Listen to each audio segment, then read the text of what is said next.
రాష్ట్రంలో ఎన్నికల కోడ్ అమల్లోకి వచ్చింది.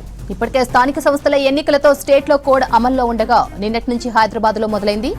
నవంబర్ 11న జూబ్లీహిల్స్ ఉప ఎన్నిక, ఈ నెల 20 తర్వాత ఎంపీటీసీ, జెడ్పీటీసీ ఎన్నికలు జరగనున్నాయి. ఆ తర్వాత 3 విడతల్లో సర్పంచ్ ఎన్నికలు జరగనున్నాయి. దీంతో రాష్ట్ర వ్యాప్తంగా విస్తృతంగా తనిఖీలు చేపట్టారు అధికారులు. సరైన పత్రాలు లేకుండా 50,000 నగదు తీసుకెళ్తే సీజ్ చేస్తామంటున్నారు అధికారులు. రాష్ట్రంలో ఎన్నికల కోడ్ అమల్లోకి వచ్చింది. ఇప్పటికే స్థానిక సంస్థల ఎన్నికలతో స్టేట్లో కోడ్ అమల్లో ఉండగా నిన్నటి నుంచి హైదరాబాద్లో మొదలైంది. నవంబర్ 11న జూబ్లీహిల్స్ ఉప ఎన్నిక, ఈ నెల 20 తర్వాత ఎంపీటీసీ, జెడ్పీటీసీ ఎన్నికలు జరగనున్నాయి. ఆ తర్వాత 3 విడతల్లో సర్పంచ్ ఎన్నికలు జరగనున్నాయి. దీంతో రాష్ట్ర వ్యాప్తంగా విస్తృతంగా తనిఖీలు చేపట్టారు అధికారులు. సరైన పత్రాలు లేకుండా 50,000 నగదు తీసుకెళ్తే సీజ్ చేస్తామంటున్నారు అధికారులు. రాష్ట్రంలో ఎన్నికల కోడ్ అమలుకు సంబంధించి మరిన్ని డీటెయిల్స్ యాదగిరి లైవ్ లో అందిస్తారు. యాదగిరి, ఎన్నికల కోడ్ అమలు వివరాలేంటి? శ్రవంతి, రాష్ట్రంలో ఒక మేడ్చల్, మల్కాజ్గిరి తప్ప మిగతా అన్ని జిల్లాల్లో కూడా ఎన్నికల కోడ్ అమలవుతుంది. ఇక ఆల్రెడీ ఇంతకుముందు నుంచే స్థానిక ఎన్నికలకు సంబంధించి అన్ని జిల్లాలలో కూడా ఈ ఎన్నికలు కూడా అమల్లోకి వస్తాయి. ఇక నిన్న హైదరాబాద్ జిల్లాలో నిన్న సాయంత్రం నుంచి హైదరాబాద్ జిల్లా కూడా ఎన్నికల కోడ్ కిందకి వచ్చింది. ఎందుకంటే జూబ్లీహిల్స్ ఉప ఎన్నిక ఉంది. ఉప ఎన్నికకు సంబంధించినటువంటి షెడ్యూల్ ఆల్రెడీ నిన్న సాయంత్రం ప్రకటించారు కాబట్టి ప్రకటించిన మరుక్షణం నుంచే ఇక ఎన్నికల కోడ్ హైదరాబాద్ జిల్లాలో కూడా ఎన్నికల కోడ్ అమలవుతుంది. సో ఎక్కడెక్కడైతే అంటే ఒక్క జిల్లా తప్ప దాదాపు రాష్ట్ర వ్యాప్తంగా కూడా ఈ ఎన్నికల కోడ్ అమల్లో ఉందని చెప్పొచ్చు. సో ఈ ఎన్నికల కోడ్ అమల్లో ఉన్న టైంలో ఎక్కడ కూడా అధికారికంగా కార్యక్రమాలు చేపట్టడానికి వీల్లేదు, తర్వాత అభివృద్ధి కార్యక్రమాలు చేయడానికి వీల్లేదు, తర్వాత సంక్షేమ పథకాలు ప్రవేశపెట్టడానికి కానీ ఇవ్వడానికి కానీ కొత్తవి ఇట్లాంటి వాటికి వీలు లేదు. సో ఇట్లాంటివి కనుక చేస్తే అవన్నీ కూడా ఎన్నికల కోడ్ ఉల్లంఘన కిందికి వస్తాయి. కాబట్టి ఇట్లాంటి విషయంలో కొంత అలర్ట్గా ఉండాల్సిన అవసరం ఉంటుంది. ఇక మంత్రులు కూడా అధికారిక వాహనాలలో ఎక్కడ కూడా తిరగడానికి వీల్లేదు.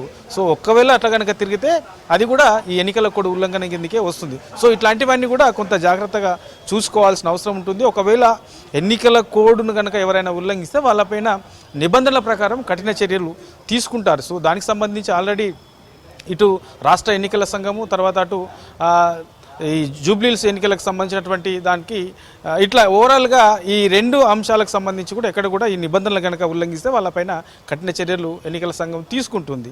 ఇక వీటితో పాటు ఆ ఎన్నికల కోడ్ ఎక్కడెక్కడైతే ఉన్నదో ఆ ఏరియాలలో 50,000 కంటే ఎక్కువగా తీసుకోకపోవడానికి వీల్లేదు. ఒకవేళ 50,000 కంటే ఎక్కువ కనుక ఎవరైనా తీసుకెళ్తే దానికి సంబంధించి అవి ఎందుకు తీసుకెళ్తున్నారు, దానికి సంబంధించినటువంటి వివరాలు ఏంటి అనే దాని మీద పూర్తి స్థాయిలో వాటికి సంబంధించినటువంటి ధృవపత్రాలు తీసుకొని పోవాల్సి ఉంటుంది. వాటన్నిటి కూడా ప్రూఫ్ చూపిస్తే పోలీసులు కనుక ఓకే అనుకుంటే వాటిని వదిలేస్తారు, లేదంటే అవి సీజ్ చేసే అవకాశం ఉంటుంది. కాబట్టి కొంత ఈ ఎన్నికల కోడ్ ఎక్కడెక్కడైతే ఉందో ఈ ఏరియాలలో ఈ 50,000 కంటే ఎక్కువగా తీసుకుపోకుండా జాగ్రత్త పడాల్సిన అవసరం ఉంటుంది. తర్వాత ఒకవేళ అత్యవసరం ఉన్నది, తప్పదు పరిస్థితులు, హాస్పిటల్కి వెళ్ళాలి, లేదంటే ఇంకా మిగతా ఏమన్నా శుభకార్యాలకు లేకుంటే ఇతర కార్యక్రమాలకు అఫీషియల్గా తీసుకెళ్లాల్సి ఉంటే వాటికి సంబంధించి ఆ పత్రాలు, సరైన పత్రాలు పోలీసులకు చూపిస్తే వాళ్ళు వదులుతారు.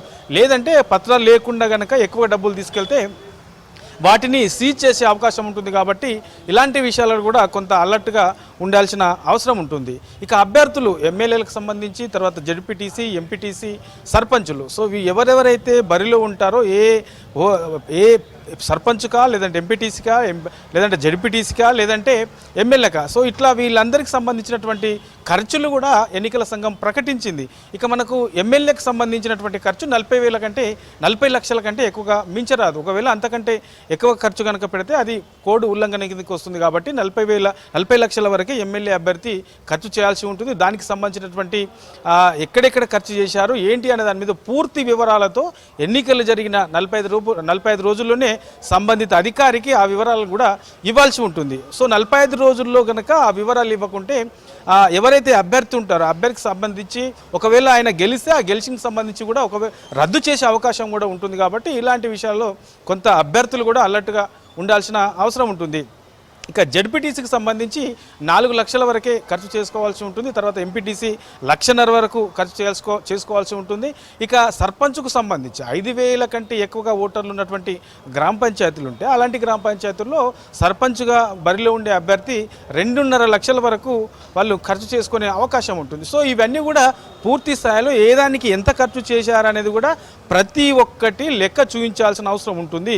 ఆ లెక్కలలో ఏ పొరపాట్లు వచ్చినా, ఏ తప్పులున్నా, తర్వాత ఎక్కువగా ఖర్చు చేసినా ఆ అభ్యర్థి పైన చర్యలు, ఎన్నికల ఏదైతే సంఘం ఉందో ఎన్నికల సంఘం సంబంధించినటువంటి నిబంధనల ప్రకారం వాళ్ళ మీద చర్యలు తీసుకునే అవకాశం ఉంటుంది. కాబట్టి ఇట్లాంటి విషయాలలో కూడా కొంత అలర్ట్గా ఉండాల్సిన అవసరం ఉంటుంది.